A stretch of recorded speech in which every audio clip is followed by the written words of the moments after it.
Texas on alert. All eyes on the U.S. Senate, a major win on the HIV front, and sued over a pride flag? Hey y'all, it's Monday. I'm Allison Turner, and this is Daily Equality. A Texas Senate committee passed the latest version of its anti-transgender legislation last Friday, even after hundreds of people spoke up against the bill in hearings. Amber Briggle, a member of HRC Foundation's Parents for Transgender Equality Council, shared a powerful post on Facebook, showing how the discriminatory efforts have already had a devastating effect on her son, Max. SB 3 and SB 91 mandate HB2-style anti-transgender discrimination in any multiple occupancy bathroom or locker room in any property owned by a city, county, school district, or other political subdivision. And it would overturn LGBTQ inclusive non-discrimination ordinances, protecting millions of people across Texas. So if you're in Texas, text TX Senate to 30644 to be connected to your state senator. And y'all, we are not quite out of the woods yet on the Affordable Care Act. Senate Republicans are considering next steps this week on their efforts to roll back the ACA, which would negatively affect countless LGBTQ Americans. We'll have more on that as the week progresses.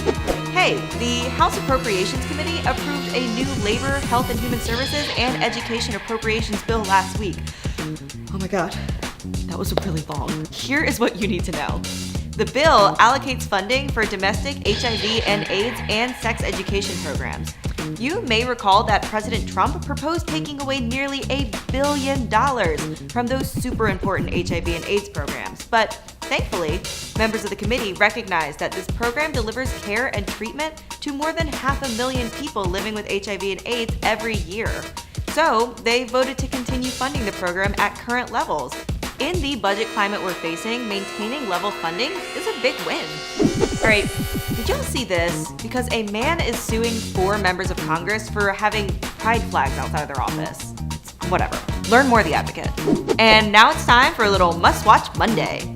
VH1's Daytime Divas featured a compelling storyline of a mother coming to love and accept her transgender daughter. The episode also featured transgender trailblazer and author Janet Mock. Please, you beat out the governor of North Carolina for Transphobe of the Year. I'm not transphobic. I'm not. My son is that. Well, I guess that he's my daughter.